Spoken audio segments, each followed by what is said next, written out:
মাঝে মধ্যেই ঘটে ছোট বড় দুর্ঘটনা, তবুও উপায় না পেয়ে ব্রিটিশ আমলের এই মেয়াদোত্তীর্ণ সেতু দিয়ে প্রতিদিন চলাচল করে পণ্য ও যাত্রীবাহী শত শত পরিবহন।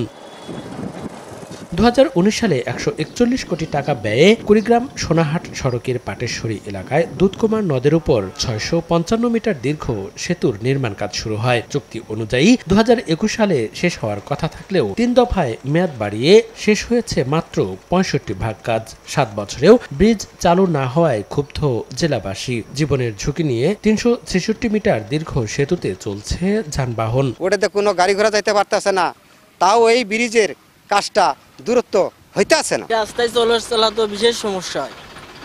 আপনার এই রাস্তায় যখন তখন মনে করেন যে গাড়ির চাকা ফেসে যাবে। নতুন ব্রিজের কাজ জরুরিভাবে হইলে আমরা মনে করেন মালপত্র ঠিকভাবে পৌঁছাইতে পারি। ব্রিজটা যদি ভালো হতো মানে তাড়াতাড়ি, তাহলে আমাদের সবার জন্য সুবিধা হতো আর কি। জেলার অত্যন্ত গুরুত্বপূর্ণ সেতু হলেও 7 বছরে হয়নি চলাচলের উপযোগী। নানা অজুহাত সড়ক ও জনপথ বিভাগের। জানিয়েছে আগামী বছরের জুনের মধ্যে শেষ হবে নতুন সেতুটির নির্মাণ কাজ। ঠিকাদারে কিছু ধীরগতি আছে। এই প্রকল্পের মেয়াদ আছে 2026 সালের জুন পর্যন্ত। আমরা আশা করছি যেভাবে কাজ চলমান আছে 26 সালের জুন পর্যন্ত কাজটি সমাপ্ত করতে পারব। 2001 সালে মেয়াদ উত্তীর্ণ ঘোষণার পরও 25 বছর ধরে চলছে পুরনো সেতুতে যান চলাচল। সময় সংবাদ, কুড়িগ্রাম।